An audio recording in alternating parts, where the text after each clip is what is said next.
નમસ્કાર મિત્રો, ફરી એકવાર આપ સર્વેનું સ્વાગત છે. આપણે છેલ્લે રુથરફોર્ડનો આલ્ફા કણ પ્રકીર્ણનના પ્રયોગ વિશેની થોડીક વાત કરી હતી. રુથરફોર્ડ અને તેના બે સાથી વિદ્યાર્થીઓ અર્નેસ્ટ માર્સેડન અને હેન્સ ગાઇગર નામના વૈજ્ઞાનિકોએ આ આલ્ફા કણ પ્રકીર્ણનનો પ્રયોગ કર્યો હતો. પ્રયોગ શાના માટે કર્યો હતો? તો જે થોમ્સને પરમાણુ નમૂનો રજૂ કર્યો હતો એનું પ્રાયોગિક સમર્થન કરવા માટે, પ્રાયોગિક રીતે એ નમૂનાને સિદ્ધ કરવા માટે એમણે આ પ્રયોગ કર્યો હતો. પ્રયોગ કરવા માટે એમણે શું કર્યું? એક પાતળો સોનાનો વરખ લીધો હતો. જે સોનાનો વરખ લીધો હતો એની જાડાઈ કેટલી? આશરે 100 નેનોમીટર જેટલી રાખવામાં આવેલી હતી. કોઈ એક આલ્ફા કણનું જે ઉદ્ગમ સ્થાન છે, આલ્ફા કણનો જે સ્ત્રોત છે, એમાંથી શક્તિશાળી જે આલ્ફા કણો છે એને આ સોનાની જે પાતળો સોનાનો વરખ છે એના ઉપર આપાત કરવામાં આવે છે. વચ્ચે અહીંયા એક સીસાની પ્લેટ રાખેલી છે. બરાબર વચ્ચે એક છિદ્ર છે, જે છિદ્ર છે એની અંદરથી આ જે આલ્ફા કણો છે એ પસાર થઈ રહ્યા છે. અહીંયા સીસાની પ્લેટ કેમ પસંદ કરી? તો એનું કારણ એ છે કે કદાચ અહીંયા આગળ જે આલ્ફા કણો છે એનો સીધો એક જ લીટીનો પ્રવાહ અહીંયા પ્રાપ્ત કરવા માટે આ સીસું એવું માનવામાં આવે છે કે બહુ સખત ધાતુ છે, આલ્ફા કણોનું પસાર થવા દેતું નથી. એટલે કદાચ અહીંયા આગળ એક કરતો વધારે જો કિરણો હશે, એક કરતો વધારે રેજ હશે તો આમાંથી માત્ર એક જ પસાર થઈ શકે. એ માટે સીસાની પ્લેટ છિદ્રાળુ પસંદ કરવામાં આવેલી છે. જ્યારે સોનાના વરખ ઉપર આલ્ફા કણ અથડાય તો આલ્ફા કણના અંદરથી સોનાના વરખ ઉપર જ્યારે આલ્ફા કણ અથડાય છે તો એ આલ્ફા કણ રુથરફોર્ડે એવું માનેલું કે જેવા અહીંયા સોનાના વરખને અથડાય એટલે એની ગતિ ધીમી પડવી જોઈએ. કેમ? કારણ કે થોમ્સનના પરમાણુના નમૂનામાં એવું દર્શાવવામાં આવેલું હતું કે પરમાણુમાં ધન વીજભાર સમગ્ર ભાગની અંદર વહેંચાયેલો છે. એટલે પરમાણુના ગમે તે ભાગ ઉપર આલ્ફા કણ અથડાશે તો શું થાય કે જે આલ્ફા કણ છે ધન વીજભારિત છે, ધન વીજભારિત છે એટલે પરમાણુના ધન વીજભારના વચ્ચે અપાકર્ષણ થાય, ગતિ ધીમી પડશે અને એ સાથે એ કંઈક અંશે વિચલિત થાય છે અથવા થોડા ઘણા અંશે વિચલન પામવું જોઈએ, આવી અપેક્ષા રાખવામાં આવી હતી. હવે આ પ્રયોગને નિહાળવા માટે સારી રીતે જોઈ શકાય એ માટે શું કર્યું? સોનાના વરખની આજુબાજુ ઝિંક સલ્ફાઇડનું આવરણ લગાડેલી એક ફોટોગ્રાફિક પ્લેટ એની આજુબાજુ ગોઠવેલી હતી. કેમ? કારણ કે અહીંથી જેવા આ સોનાના વરખમાંથી આલ્ફા કણો પસાર થાય એ તો સીધા તો દેખાવાના નથી, પણ અહીં આગળ જે જગ્યાએ એ અથડાશે ત્યાં આગળ એ ભાગ એ પ્રકાશિત થવાનું અને એની હાજરી જોવા માટે આવી ફોટોગ્રાફિક પ્લેટ રાખેલી. હવે એણે પ્રયોગના અંતે જે પરિણામો મેળવ્યા એ અનઅપેક્ષિત હતા. જેને એક્સેપ્ટ કર્યા હતા, જે એણે વિચાર્યું હતું એના કરતાં કંઈક અલગ પ્રકારના પરિણામો એને આ પ્રયોગની અંદર જોવા મળ્યા. જો પ્રયોગ માટે આ વર્ણન ઉપરાંત મહત્વની બાબત છે કે પ્રયોગના અવલોકનો, પછી તારણો અથવા નિર્ણય અને એના ઉપરથી એણે તારવેલો રુથરફોર્ડનો જે પરમાણુ નમૂનો છે એ.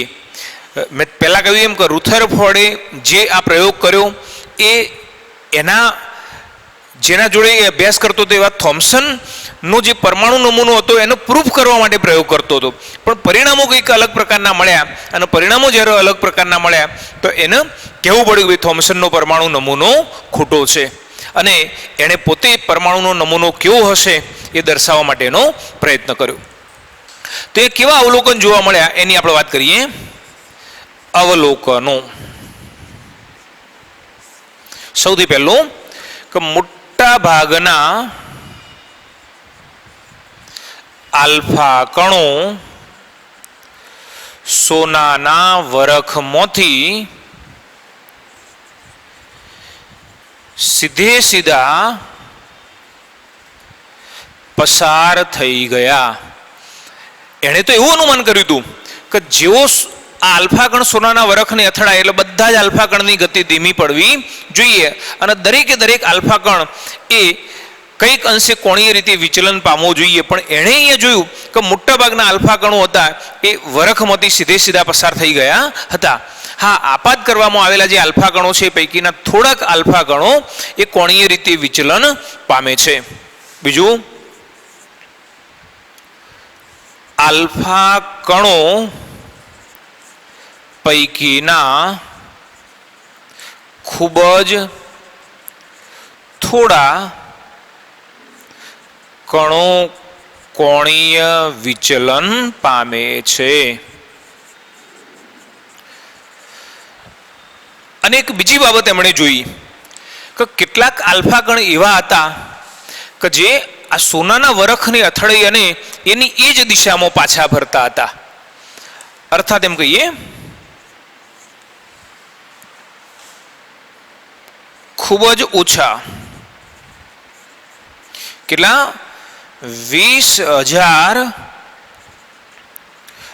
માંથી એક આલ્ફા કણ સોનાના વરખને અથડાઈને પાછા ફરતા હતા. 180 અંશના ખૂણે સોનાના વરખને અથડાઈને પાછા ફરતા હતા. કેટલા? 180 અંશના ખૂણે. મિત્રો જો અહીંયા સોનાનો વરખ છે, આપણે 180 અંશ કોને કહીશું? દાખલા તરીકે અહીં આગળ અથડાયું તો એની જ દિશામાં જો પાછું ફર્યું તો આપણે એને 180 અંશના ખૂણે તરીકે દર્શાવીએ છીએ. તો આ રીતે જે 20,000 માંથી એકાદું આલ્ફા કણ એવું હતું કે જે વરખની અથડાઈને 180 અંશના ખૂણે એ પરત ફરતું હતું. તો આ પ્રકારના અવલોકનો એણે આ પ્રયોગ દરમિયાન જોયા. હવે આ જે અવલોકનો જોયા એના ઉપરથી એણે કંઈક તારણો નીકાળ્યા, એને નિર્ણય તારવ્યા, અને એ નિર્ણય કયા છે એની પણ આપણે અહીંયા ચર્ચા કરીએ. અને સાથે સાથે આપણે એ પણ જોઈએ કે ખરેખર જ્યારે આલ્ફા કણો સોનાના વરખમાંથી પસાર થયા તો એ વખતે એ કેવી રીતે પસાર થતા હતા. આપણે અહીંયા આગળ જે આ ડાયાગ્રામ જોયો છે એનો અહીંયા બીજો એક ડાયાગ્રામ જોઈએ. આ બધા આલ્ફા કણો લઈએ છીએ. હવે આ બધા પરમાણુ લઈએ છીએ. જોઈએ આલ્ફા કણ જ્યારે આ રીતે પસાર થતો હશે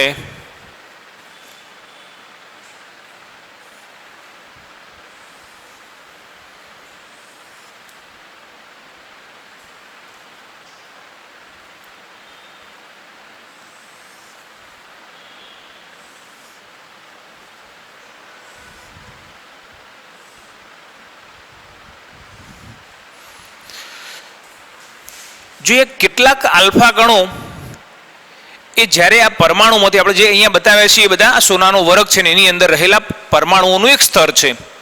તો કેટલાક જે આલ્ફા કણો છે એ જ્યારે બરાબર એના કેન્દ્રના નજીક અથડાય અથવા તો કેન્દ્રના નજીકમાંથી જ્યારે એ પસાર થાય તો એ પોતે વિચલન પામે છે.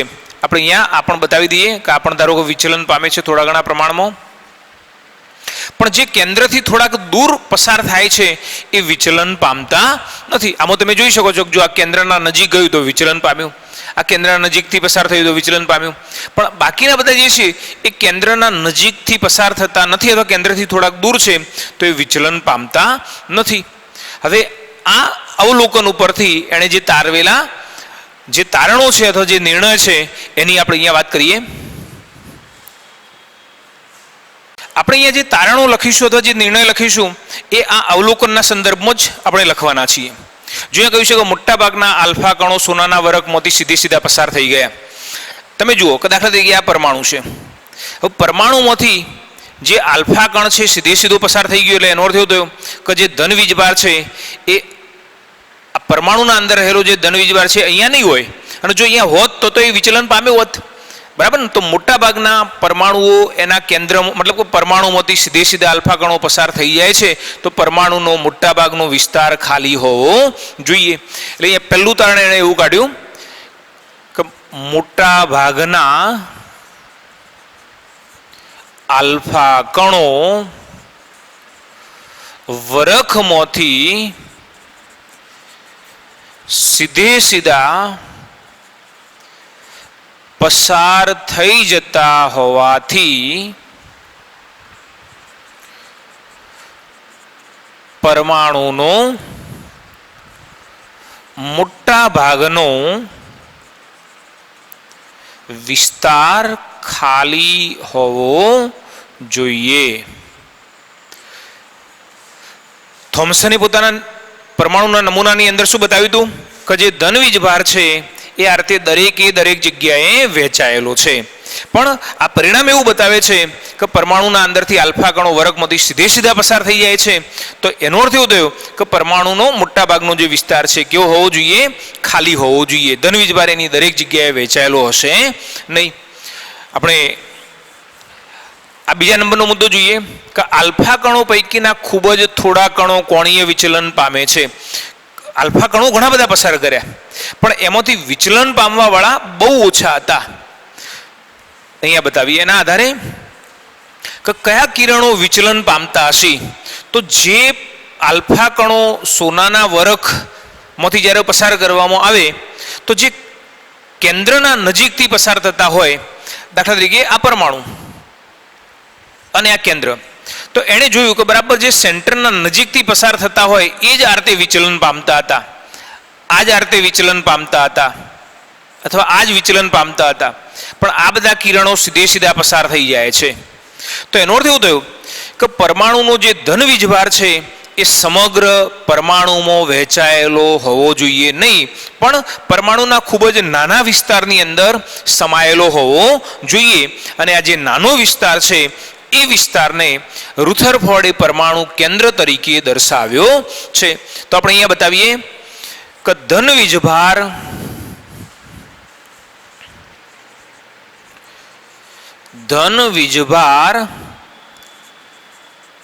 સમગ્ર પરમાણુમાં વહેંચાયેલો નથી, પરંતુ પરમાણુના ખૂબ જ નાના વિસ્તારમાં સમાયેલ છે, જેને રુથરફોર્ડે પરમાણુ કેન્દ્ર અથવા ન્યુક્લિયસ એવું નામ આપ્યું, કહ્યું. જેના કારણે આલ્ફા કણો વિચલન પામે છે. જો જે કેન્દ્ર છે એ કેન્દ્રની અંદર ધન વીજભાર સમાયેલો છે, અને કેન્દ્રની અંદર જ્યારે એનો ધન વીજભાર સમાયેલો હશે તો એ ધન વીજભાર જે જગ્યાએ રહેલો છે ત્યાં જ આલ્ફા કણ જો અથડાય તો જ એ વિચલન પામશે, અન્યથા એ વિચલન પામતું નથી. ત્રીજી બાબત, આ બાબત શું બતાવે છે કે ખૂબ જ ઓછા આલ્ફા કણો એ વરખને અથડાઈને 180 અંશના ખૂણે પરત ફરે છે. જો અહીંયા પરમાણુનું કેન્દ્ર એ સમગ્ર પરમાણુની સરખામણીએ ખૂબ નાનું છે, બરાબર જ્યારે પરમાણુના કેન્દ્ર ઉપર આ જે આલ્ફા કણ અથડાશે બરાબર એના સેન્ટરની અંદર અથડાશે તો શું થાય કે એના સેન્ટર ઉપર અથડાઈ અને 180 અંશના ખૂણે એની એ જ દિશામાં પાછું ફરશે. તમે એવું માની લો કે દાખલા તરીકે તમે અહીંયા આગળ એક અર્ધ ગોળાકાર આ સપાટી ઉપર ચિપકાવ્યો, બરાબર ને? અર્ધ ગોળાકાર જે ભાગ છે એ દાખલા તરીકે તમે આ સપાટી ઉપર અહીંયા ચોંટાડી દીધો. હવે તમે અહીંથી ધારો કે કોઈક દડા જેવા પદાર્થને તમે એની સપાટી ઉપર અથડાવો. હવે તમે વિચારો કે જ્યારે આવા અર્ધ ગોળાકાર ભાગ ઉપર તમે જ્યારે કોઈ પણ દડાને ફરીથી અથડાવશો તો શું થાય કે દડો ત્યાંથી અથડાઈ અને યોગ્ય દિશામાં જતો રહેશે. ધારો કે આ ગોળાકાર ભાગ છે, હવે જો તમે દડાને અહીંયા અથડાવશો શું થાય? એ ઉપર તરફ જતું રહેવાનું. કદાચ એનાથી થોડુંક વધારે ઉપર અથડાવે તો કે જતું રહેવાનું, એનાથી ઉપર જતું રહેવાનું. આ દિશામાં અથડાવશો તો શું થાય? આ બાજુ જતું રહેશે. પણ બરાબર એના સેન્ટરની અંદર જો અથડાય તો એની એ દિશામાં પાછું આવશે. તો એના ઉપરથી એણે દર્શાવ્યું કે પરમાણુના કુલ કદની સરખામણીએ પરમાણુનું જે કેન્દ્ર છે એ ખૂબ નાનું હોવું જોઈએ, અને એની કેન્દ્રની જે ત્રિજ્યા છે એ પણ એણે અહીંયા દર્શાવી છે. તો એણે બતાવ્યું કે પરમાણુની ત્રિજ્યા 10⁻⁻10 મીટર, એ તો બરાબર જે થોમ્સને બતાવી હતી એ જેટલી, અને પરમાણુ કેન્દ્રની ત્રિજ્યા 10⁻15 મીટર જેટલી હોય છે. જો હવે આપણે કદાચ આની તુલના કરવી છે અને આની કોઈના સાથે સરખામણી કરવી છે તો આપણે એમ કહી શકીએ કે આપણે ક્રિકેટનું મેદાન હોય. હવે ક્રિકેટનું મેદાન તમે જાણો છો કેવડું હશે. હવે એવું માની લો કે આપણે તુલના કરીએ છીએ કે પરમાણુના કુલ કદની સરખામણીએ પરમાણુનું કેન્દ્ર કેવડું હશે. તો તમે એવું માની લો કે 10 કિલોમીટર જેટલી ત્રિજ્યા ધરાવતું, આપણે અહીંયા આ કમ્પેરેટિવ કરીએ છીએ, કે 10 કિલોમીટર જેટલી ત્રિજ્યા ધરાવતો ગોળો છે માની લો, તો પરમાણુનું કેન્દ્ર કેવડું હશે? તો એનું કેન્દ્ર હશે આપણા ટેનિસ અથવા મેચિસ બોલ જેટલું હોય છે. બરાબર.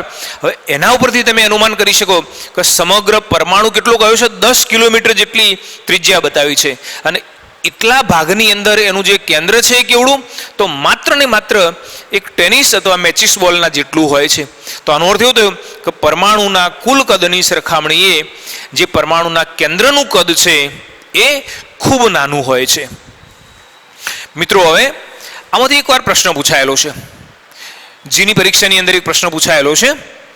હવે પ્રશ્ન એવો હતો કે પરમાણુના કદની સરખામણીએ પરમાણુનું કેન્દ્ર એ કેટલા ગણું નાનું હોય છે, અથવા એનાથી ઉલટું કે પરમાણુનું કદ એ પરમાણુ કેન્દ્ર કરતો કેટલા ગણું મોટું હોય છે.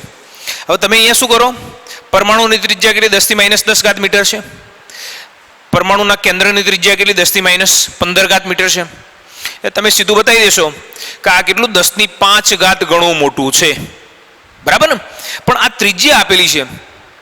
આપણે અહીંયા શું કરવાનું છે કે પરમાણુ કેન્દ્ર કરતો પરમાણુ કેટલા ગણો મોટો છે એની આપણે અહીંયા આગળ સમજૂતી મેળવવાની છે. જો આપણે એમ કહીએ કે પરમાણુનું કદ, પરમાણુ કેન્દ્રનું કદ. ચલો, અહીંયા કદ એટલે શું કહેવાય? એકચ્યુઅલી કદ એટલે ઘનફળ કહેવાય. બરાબર ને? કદનો અર્થ શું? ક્ષેત્રફળમાં આપણે કોઈ જે આવી સપાટી છે, બરાબર ને, સમતલીય સપાટી, તો એનો જેટલો વિસ્તાર છે એને ક્ષેત્રફળ કહીએ છીએ. પણ જે ઘન, જે વર્તુળાકાર હોય, નળાકાર હોય, તો એના દ્વારા જે રોકાયેલું કદ છે એને આપણે ઘનફળ તરીકે ઓળખીએ છીએ. તો પરમાણુ કેવો? ગોળા જેવો છે. અને ગોળાનું કદ કેટલું લઈએ છીએ? ગોળાના ઘનફળ માટે આપણે સૂત્ર વાપરીએ છીએ 4/3 πr³, πr3. સેમ જ રીતે આના માટે પણ 4/3 πr3. જો આ બધા મૂલ્યો સરખા છે એટલે આપણે એને કાઢી નાખીએ. શું બાકી રહ્યું? r³. ચલો, r એ કોની ત્રિજ્યા છે? અહીંયા પરમાણુની ત્રિજ્યા. પરમાણુની ત્રિજ્યા કેટલી આપેલી છે? 10⁻10. એટલે શું આવશે? 10⁻10⁻3. એટલે કેટલા? ડાયરેક્ટ લખી દઈએ 10⁻30. સમજ પડે છે ને? જો અહીંયા r નું મૂલ્ય છે 10⁻10 મીટર. હવે તમે એનો ક્યુબ કરી દો છો, એનો ઘન કરો છો એટલે કેટલા આવશે? 10⁻10. એનો ઘન કરશો એટલે શું કરવાનું? જે ઘાત છે એનો જ ગુણાકાર કરવાનો. બરાબર ને? તો અહીંયા આગળ 10⁻30.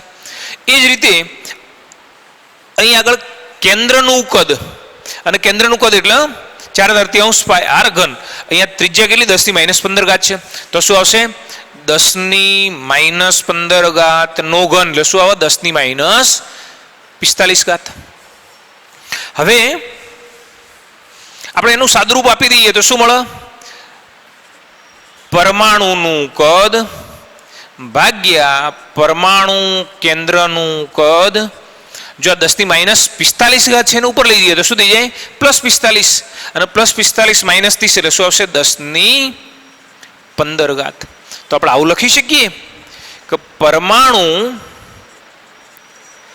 નું કદ બરાબર 10⁻15 ગુણ્યા પરમાણુ કેન્દ્રનું કદ.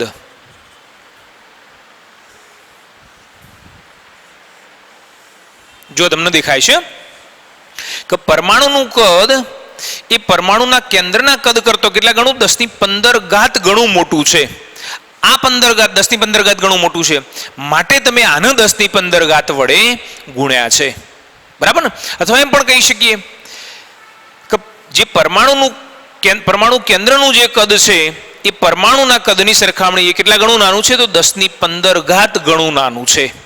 બરાબર ને? તમે ડાયરેક્ટ અહીંયા તફાવત લઈને 10⁵ ગણું મોટું અથવા 10⁵ ગણું નાનું આવું લખશો તો તમે તો આગળ ખોટા પડશો. તો અહીં આગળ આ અવલોકન ઉપરથી જે તારણો મળ્યા એ તારણો આપણે અહીંયા દર્શાવ્યા છે. હવે આ તારણોના આધારે રુથરફોર્ડે પોતાની રીતે આ જે પરમાણુનો નમૂનો છે એ કેવો હશે એ દર્શાવવા માટેનો અહીંયા પ્રયત્ન કર્યો છે. અને એવા પણ એણે 3 મુદ્દાઓ રજૂ કર્યા છે જે રુથરફોર્ડના પરમાણવીય નમૂના તરીકે ઓળખાય છે, અથવા રુથરફોર્ડનો પરમાણુ નમૂનો આપણે એને કહીએ છીએ. જોઈએ હવે રુથરફોર્ડના પરમાણવીય નમૂના માટેના મહત્વના મુદ્દાઓ. આપણે અગાઉ જે અવલોકન અને તારણો શીખ્યા એના ઉપરથી રુથરફોર્ડે પરમાણુનો નમૂનો રજૂ કર્યો, અને આ જે નમૂનો છે એ રજૂ કરવા માટે એને 3 બાબતો અહીંયા દર્શાવી છે. એમાં સૌથી પહેલું કે પરમાણુનો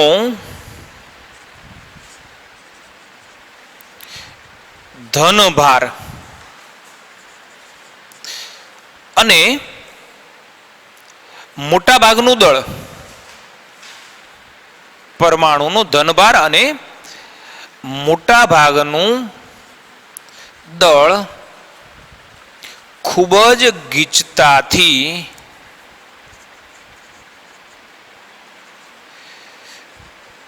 પરમાણુના નાના ભાગમાં સમાયેલ છે, જેને પરમાણુ કેન્દ્ર કહે છે. જો જે થોમ્સને નમૂનો રજૂ કર્યો તો એમાં એણે એવું કહ્યું હતું કે ધન વીજભાર એ પરમાણુના બધા જ ભાગની અંદર વહેંચાયેલો છે. પણ રુથરફોર્ડે શું કહ્યું, એને પોતાનું જે આલ્ફાગણ પ્રકીર્ણનનો પ્રયોગ કર્યો તો એના અવલોકન અને તારણ ઉપરથી એને જોવા મળ્યું કે ખરેખર ધન વીજભાર એ આખા પરમાણુની અંદર બધી જગ્યાએ વહેંચાયેલો નથી, પણ જે પરમાણુની અંદર ધન વીજભાર અને જે પરમાણુનું દળ છે એ બધું જ કયો આગળ પરમાણુના એક નાના ભાગની અંદર સમાયેલું છે. અને જે આ નાનો ભાગ છે એને શું કહેવામાં આવે છે, પરમાણુના કેન્દ્ર તરીકે ઓળખવામાં આવે છે. ચાલો એના પછી બીજા નંબરનો મુદ્દો કે કેન્દ્રની આસપાસ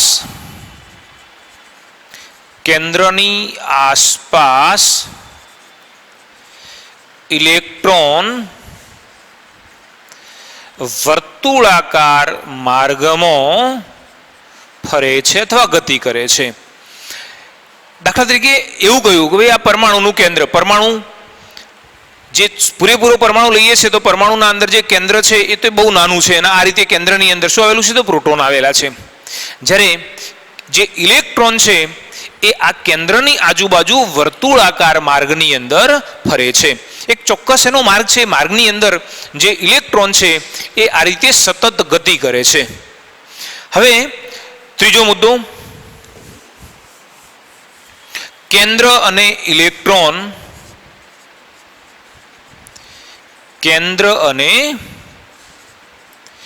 ઇલેક્ટ્રોન વચ્ચે સ્થિર વિદ્યુત આકર્ષણ લાગે છે. જો રુથરફોર્ડે એવું બતાવ્યું કે આ રીતે અહીંયા ઇલેક્ટ્રોન, અહીંયા આગળ કેન્દ્ર જેની અંદર પ્રોટોન હશે, અને ઇલેક્ટ્રોન એ આ વર્તુળાકાર માર્ગની અંદર ફરે છે.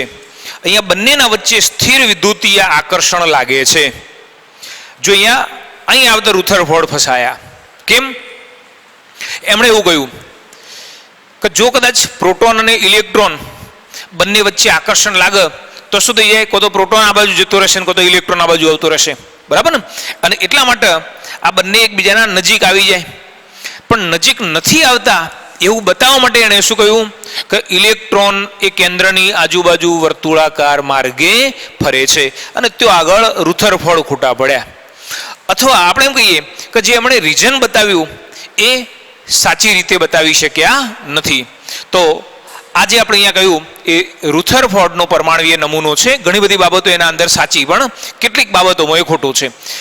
પહેલી બાબત કે પરમાણુનો ધન વીજભાર, અને ધન વીજભાર એ પ્રોટોનના કારણે છે, દળ પણ પ્રોટોનના કારણે છે. તો જે દળ છે એ ખૂબ જ નાના ભાગની અંદર સમાયેલું છે, જેને પરમાણુ કેન્દ્ર અથવા નાભી તરીકે પણ ઓળખવામાં આવે છે. કેન્દ્રની આજુબાજુ ઇલેક્ટ્રોન એ વર્તુળાકાર માર્ગમાં ફરે છે અથવા ગતિ કરે છે. કેન્દ્ર અને ઇલેક્ટ્રોન વચ્ચે સ્થિર વિદ્યુત આકર્ષણ લાગે છે અથવા સ્થિર વિદ્યુતીય આકર્ષણ બળ લાગે છે. તો આ રુથરફોર્ડનો આલ્ફા કણ પ્રકીર્ણનના પ્રયોગના અવલોકન તારણ અને એના ઉપરથી મેળવેલો પરમાણુનો નમૂનો છે. હવે આ નમૂનાની જે કેટલીક ખામીઓ આપણે કહ્યું અહીંયા એણે એક ભૂલ કરેલી છે. તો આપણે હવે એની જે ખામીઓ છે, એની જે મર્યાદાઓ છે એની ચર્ચા કરીએ. રુથરફોર્ડનો જે પરમાણુ નમૂનો છે એ નાના પાયા ઉપર એક સૌર મંડળ જેવી, જે સૌર મંડળ પ્રણાલી છે એના જેવી ગોઠવણી છે. આપણે જાણીએ છીએ પરમાણુ નમૂનો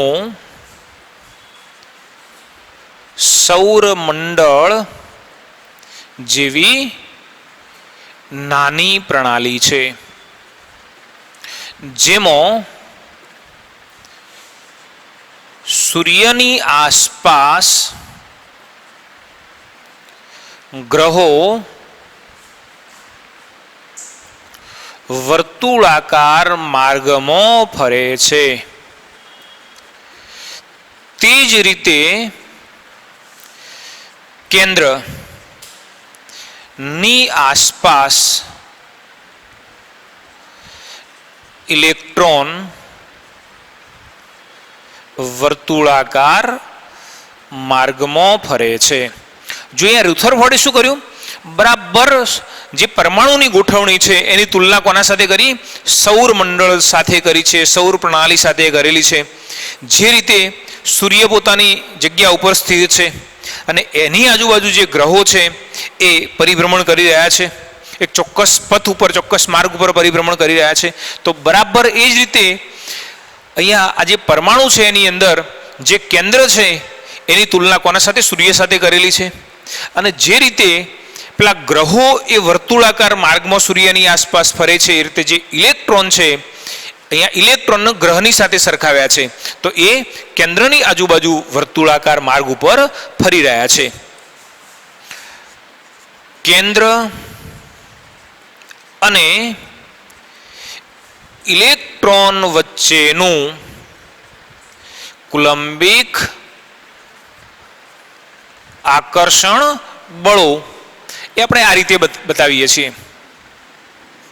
બરાબર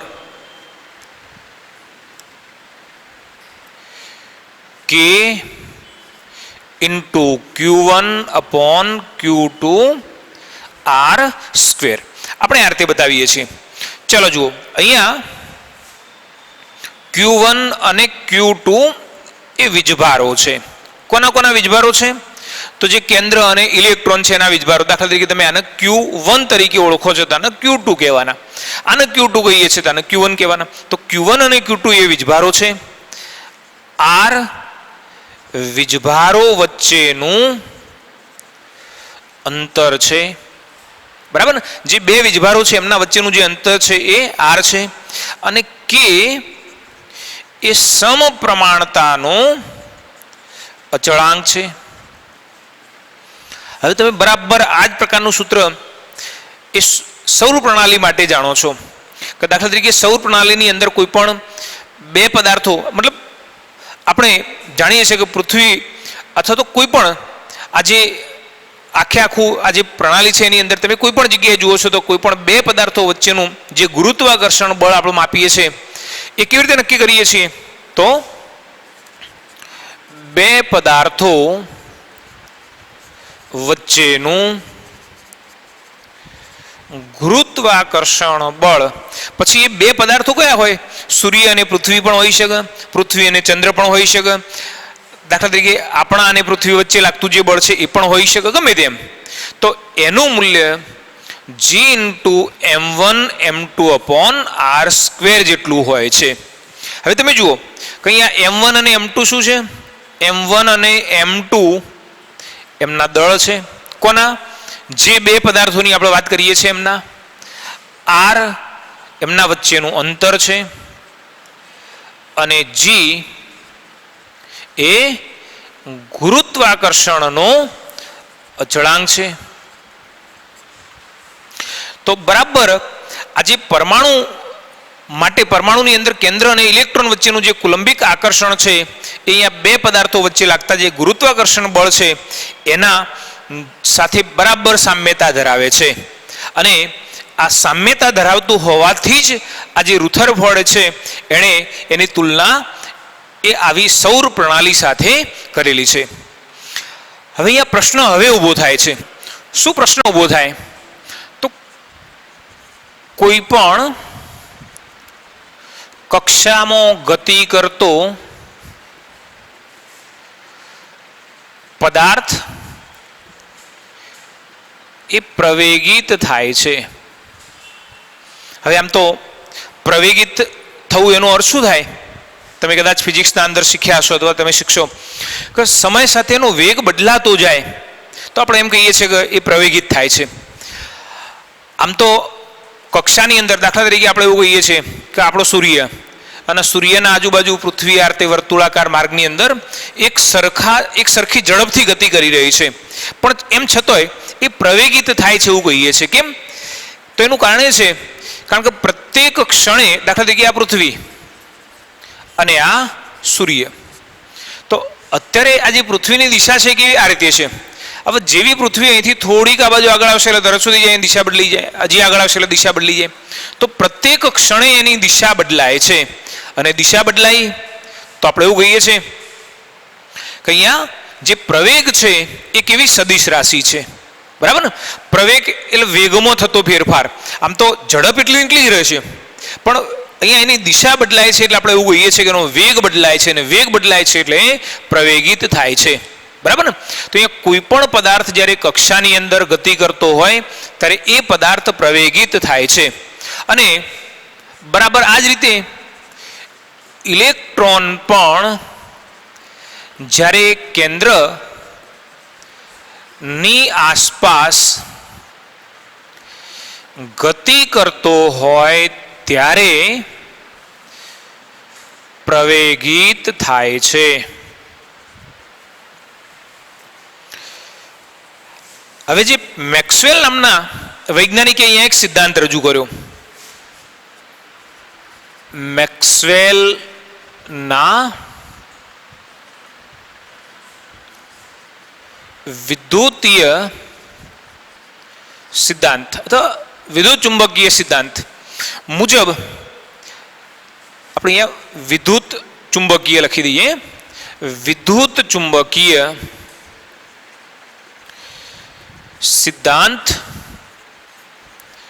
મુજબ એણે એવું કહ્યું, મેક્સવેલનો સિદ્ધાંત એવો છે કે કોઈ પણ વીજભારિત કણ જ્યારે પ્રવેગિત ગતિ કરે છે ત્યારે એ વિદ્યુત ચુંબકીય વિકિરણોનું ઉત્સર્જન કરે છે.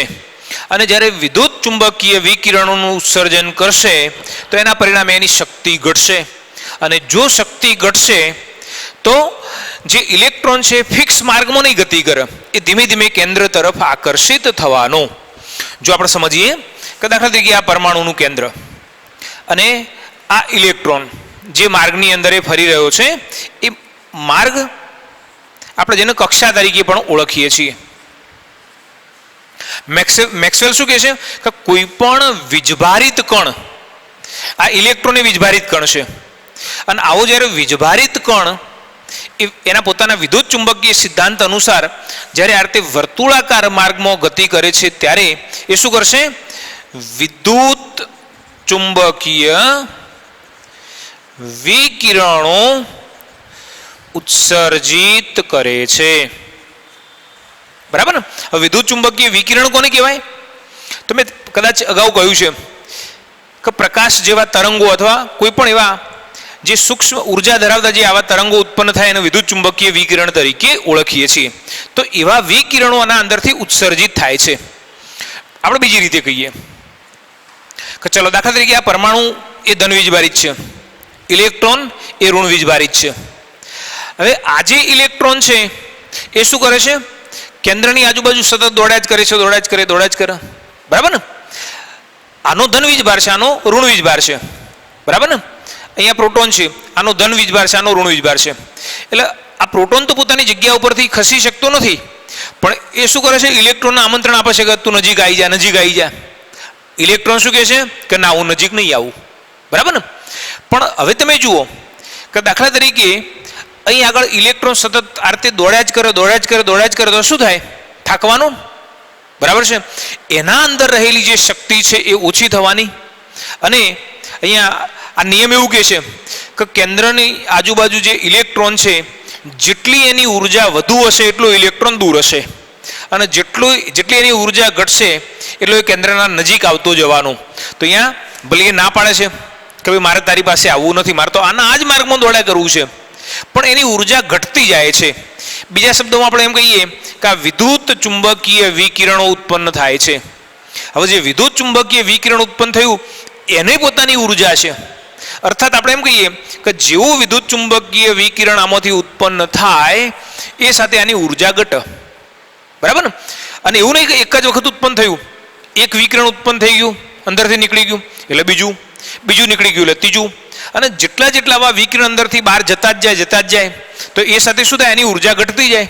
અને આપણે કહ્યું એમ કે જ્યારે એની ઉર્જા ઘટતી જાય તો આ જે ઇલેક્ટ્રોન છે એ શું કરશે? પોતાની ઉર્જા ગુમાવતો જાય, કેન્દ્રના વધારે નજીક જતો જાય. અને આ રીતે આ ઇલેક્ટ્રોન છે પોતાના માર્ગની અંદર આ રીતે ધીમે ધીમે આ રીતે કેન્દ્રના નજીક જતો જાય છે, બરાબર છે? આ રીતે મેક્સવેલના વિદ્યુત ચુંબકીય સિદ્ધાંત મુજબ વીજભારિત કણ પ્રવેગિત થાય ત્યારે વિદ્યુત ચુંબકીય વિકિરણ ઉત્પન્ન કરે છે. કોઈ પણ વીજભારિત કણ જ્યારે આ રીતે વર્તુળાકાર માર્ગમાં ફરતો હોય એટલે પ્રવેગિત થાય છે એવું કહેવાય. અને જ્યારે એ પ્રવેગિત થાય તો શું કરશે? વિદ્યુત ચુંબકીય વિકિરણ ઉત્પન્ન કરશે, જેથી વીજભારિત કણની શક્તિ ઘટે છે. જો વીજભારિત